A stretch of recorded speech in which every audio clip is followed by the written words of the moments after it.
पनवेल के ग्रामीणों एवं दूरदराज के लोगों को आर्थिक दृष्टि से सक्षम एवं आत्मनिर्भर करने हेतु बैंक ऑफ बड़ौदा द्वारा बैंक आपके द्वार का संदेश लेकर वित्तीय समावेशन योजना 25 फरवरी से शुरू की गई है। शुक्रवार को वाहाल गांव में आयोजित एक शानदार समारोह में इस योजना का शुभारंभ किया गया। इस कार्यक्रम के लिए मुख्य अतिथि के रूप में वित्तीय समावेशन योजना के जनरल मैनेजर किशोर खरात, बृहन मुंबई विभाग के जनरल मैनेजर अरुण तिवारी, पनवेल के पूर्व नगराध्यक्ष JM म्हात्रे आदि को आमंत्रित किया गया था।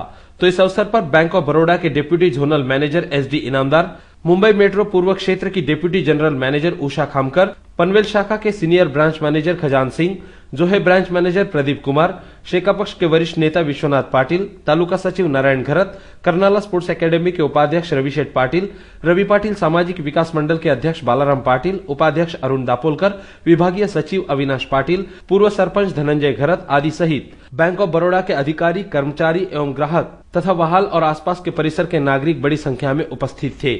इस अवसर पर कर्नाला स्पोर्ट्स एकेडमी के उपाध्यक्ष रविशेठ पाटिल ने बैंक ऑफ बड़ौदा प्रबंधन का शुक्रिया अदा करते हुए इस योजना को यशस्वी कराया जाने का भरोसा जताया। आणि आमच्या सारख्यांना जी आमची गैरसोय होतोय, ह्या पनवेलला गेल्याशिवाय आमचे पैसे सुरक्षित राहू शकत नाही। इथून पैसे पनवेल पर्यंत न्यायचे, मग तो चोऱ्या डकैती वगैरे होण्याचे प्रकार असतात। समजा घेऊन येताना सुद्धा असुरक्षितपणा होतो। ह्या गोष्टींसाठी आपण ही सुविधा आमच्या गावाला दिलेली आहे।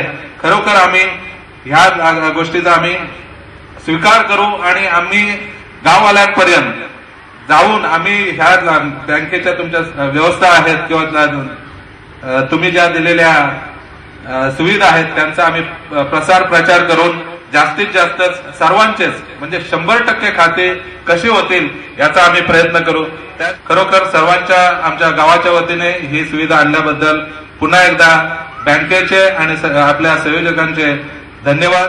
वहीं श्री पाटिल ने वाहाल गांव में बैंक ऑफ बड़ौदा की शाखा शुरू करने की भी मांग की। आणि जर मी साहेब आपल्याला रिक्वेस्ट करीन, आमच्या गावात किंवा आमच्या विभागासाठी जर आम्हाला ब्रांच दिलीत तर खरोखर बँकेचा सुद्धा याच्यातून फायदा मोठ्या प्रमाणात होईल। बैंक ऑफ बड़ौदा के संस्थापक सर सयाजीराव गायकवाड़ के जीवन चरित्र पर शेका पक्ष के तालुका सचिव नारायण घरत ने प्रकाश डाला।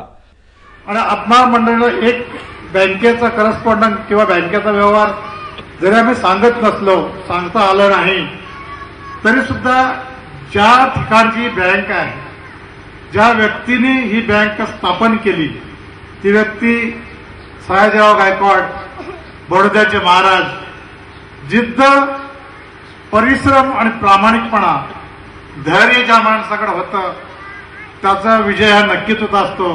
हे मी आपल्याला अशासाठी सांगतोय की जिद्द, प्रामाणिकपणा आणि आत्मविश्वास ज्या माणसाजवळ होता त्या माणसाने बँक स्थापन केली। ती व्यक्ती ह्या बँकेचे संस्थापक आहे आणि त्या संस्थाच्या नावावर ही बँक चालते। तर त्या तिसऱ्या मुलाने उत्तर दिलं धीटपणाने की मी इथं राजा बनण्यासाठी आलोय, आणि तेच बंधूंनो सयाजीराव गायकवाड। अशा ज्या सयाजीराव गायकवाड ज्या बँकेचे ज्या संस्थेचे संस्थापक अध्यक्ष होते, ज्यांनी संस्था स्थापन केली, त्यांच्या शिकवणीतून उत्पन्न झालेला निर्माण झालेला स्टाफ तुमच्या सेवेसाठी आज खेडोपाडी येतोय, त्याला आपण प्रत्येकाने सहकार्य करावं। इस दौरान पनवेल के पूर्व नगराध्यक्ष JM म्हात्रे ने अपने बयान में कहा कि आज के फर्जीवाड़े के युग में बैंक ऑफ बड़ौदा ने सच्चाई की कसौटी पर खरा उतरते हुए अपनी अलग पहचान बनाई है और ग्राहकों का भरोसा जीत लिया है। परंतु आपण ज्या पद्धतीने आता इथं ज्या पद्धतीने आपण जी समोर आपल्या डेमो करून दाखवला का कुठल्याही प्रकारे माणसाचे सही डुप्लिकेट होऊ शकते, हाताचे ठसे किंवा डोळ्याचे डुप्लिकेट होऊ शकत नाही। ही अतिशय चांगली योजना वित्तीय समावेशन योजनेमध्ये आपण जी प्रथम लोकांना तुमचे पैसे सुरक्षित आहेत याच्याकरता तुमच्या हाताच्या अंगठ्याशिवाय पैसे निघत नाही।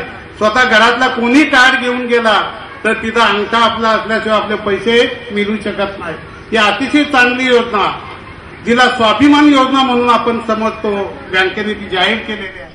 इस अवसर पर बृहन मुंबई विभाग के जनरल मैनेजर अरुण तिवारी ने बैंक ऑफ बड़ौदा के अब तक के सफर का जायजा लिया।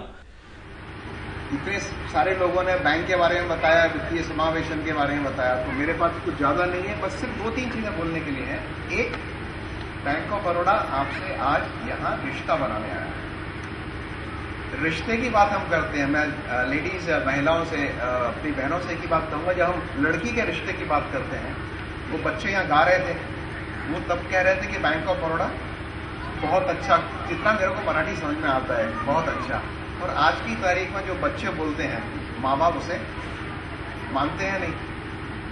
तो अगर बच्चे जब बोलते हैं बैंक अच्छा है तो वाकई में अच्छा है। आपके दिलों में जो है कि बैंक, यहाँ जो पेरेंट बैंक के बारे में आप बोल रहे थे, बैंक ऑफ बड़ौदा 104 साल पुराना बैंक। नंबर 1, 4.5 करोड़ के करीब हमारे कस्टमर हैं।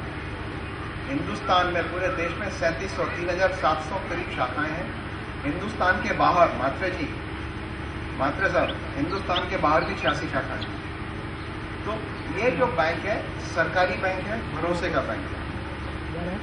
जहां तक हमारी डिफरेंट स्कीम का सवाल है, आप जमा करें, हमसे लोन लें, हर तरीके की सुविधा है। सरकारी बैंक है तो पैसा कमाना आपसे ब्याज कमाना हमारा उद्देश्य नहीं है। उद्देश्य है कि जितने आपके दिल के करीब आ सके। सरकारी बैंकों की खासियत होती है वादा उतना ही करेंगे जिसको निभा पाए। बैंक ऑफ बड़ौदा के साथ भी यही है। पिछले साल सन 2011 में बैंक ऑफ बड़ौदा को आपको जान के ज्यादा खुशी होगी, बैंक ऑफ बड़ौदा को 1 दर्जन अवार्ड मिले। अच्छे बैंक होने के, हिंदुस्तान के अंदर मिले, हिंदुस्तान के बाहर मिले। मैं अब इस बैंक में 33 साल से नौकरी कर रहा हूँ। मुझे फख्र होता है, गर्व होता है कि मैं एक बहुत अच्छी बैंक में काम कर रहा हूँ। आज जितना कंपटीशन है, ऐसा नहीं है कि बाहर जाने के मौके नहीं आते, बट इतना अच्छा बैंक है, दूसरा सोचने की जरूरत ही नहीं है। तो इस बैंक से मैं एक वादा जरूर करूंगा जनरल मैनेजर होने के नाते, कि संबंध जैसे आप अपनी लड़की के लिए लड़का देखती हैं ना, किसी भी तरह से इस बैंक को आप देखना, हर चीज में आप इसे खरा पाएंगे। वहीं वित्तीय समावेशन योजना के जनरल मैनेजर किशोर खरात ने योजना के बारे में उपस्थितों को जानकारी देते हुए बैंक ऑफ बड़ौदा भरोसे का सरकारी बैंक होने की बात कही, जिसके माध्यम से ग्रामीण जनता तरक्की की सीढ़ियां चढ़ सकती है, बशर्ते ग्राहकों ने बैंक को अपना मानकर चलने की जरूरत है, ऐसा प्रतिपादन किया।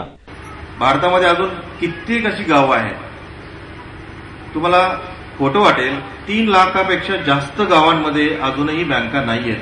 अजूनही त्या गावांमधल्या लोकांना बँकेच्या सोयी मिळत नाही। या महाराष्ट्रामधल्या लोकांना कदाचित या गोष्टींचा आजची जी पिढी आहे यांना याच्यावरती विश्वास वाटणार नाही, परंतु तुम्ही जर थोडंसं भारत भ्रमण केलं, खेडेगावांमध्ये गेला, तर तुमच्या लक्षात येईल की अजूनही लोकांच्याकडे गाडग्यांमध्ये पैसे ठेवण्याची पद्धत आहे। अजूनही लोक आपल्या जमिनी खोदून त्याच्या खाली पैसे ठेवतात, त्याच्यातूनच पैसे काढतात। बऱ्याचदा त्या पैशाला वाळवी लागते। प्रत्येक माणसाची एक इच्छा असते की बाबा माझी मुलं मोठी व्हावीत, चांगली शिकावीत, परंतु आज खेडोपाड्यांमध्ये अजूनही चांगल्या शाळा नाहीयेत, लोकांना शिक्षण मिळत नाही। शिक्षणाची इच्छा असेल तर त्यांना खर्च झेपत नाही, तो खर्चासाठी बँकेकडून कर्ज मिळत नाही, कारण बँकेमध्ये त्यांची खाती नसतात। यासाठी भारत सरकारनं ह्या सर्व लोकांचे प्रॉब्लेम्स बघून असं ठरवलं किंवा ह्या प्रत्येक खेडेगावामध्ये बँकेची सुविधा उपलब्ध करून द्यायची। आणि तो कार्यक्रम जो आहे, तो कार्यक्रम म्हणजेच हा फायनान्शियल इन्क्लुजन, म्हणजे वित्तीय समावेशन। मी जसं सांगितलं तसं 3 लाखापेक्षा जास्त गावं आज वंचित आहेत। त्या पहिल्या फेजमध्ये आपण 73,000 गावं, 73,000 गावं यामध्ये आपण कव्हर करणार आहोत।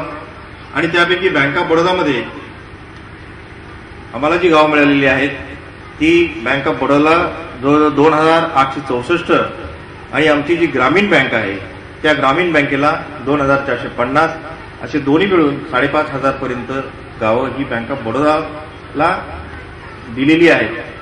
अपने बयान में श्री खरात ने योजना से जुड़े पहलुओं पर भी प्रकाश डाला।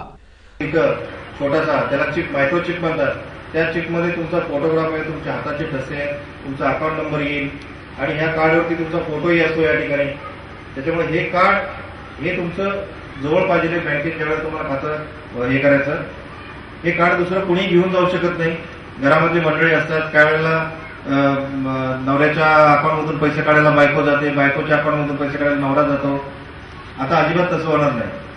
बायकोचे पैसे हे अतिशय सुरक्षित. नवऱ्याला अजिबात एक पैसा मिळत नाही जोपर्यंत तुम्ही हे कार्ड घेऊन जाऊ शकत नाही, किंवा जोपर्यंत तुमचा अंगठा तुम्ही देत नाही.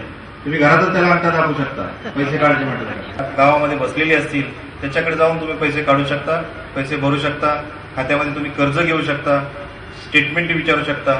आणि एवढंच नव्हे तर आमच्या पनवेल शाखेमधून, हे गाव पनवेल शाखेची लिंक असल्यामुळं पनवेल शाखेमधून आठवड्यातून 1 किंवा 2 दिवस आमच्या पनवेल शाखेचे अधिकारी या ठिकाणी तुमच्याशी येऊन बसतील आणि बँकिंग सेवांबद्दलची सर्व माहिती किंवा तुमचे काही जर प्रॉब्लेम असतील तर ते आठवड्यातून जे 1-2 दिवस येतील त्या दिवशी तुम्ही जर त्यांना भेटलात तर तुमचे सर्व प्रॉब्लेम्स या ठिकाणी तुमच्या गावात तुमच्या घरी बसल्या मिटले जातात.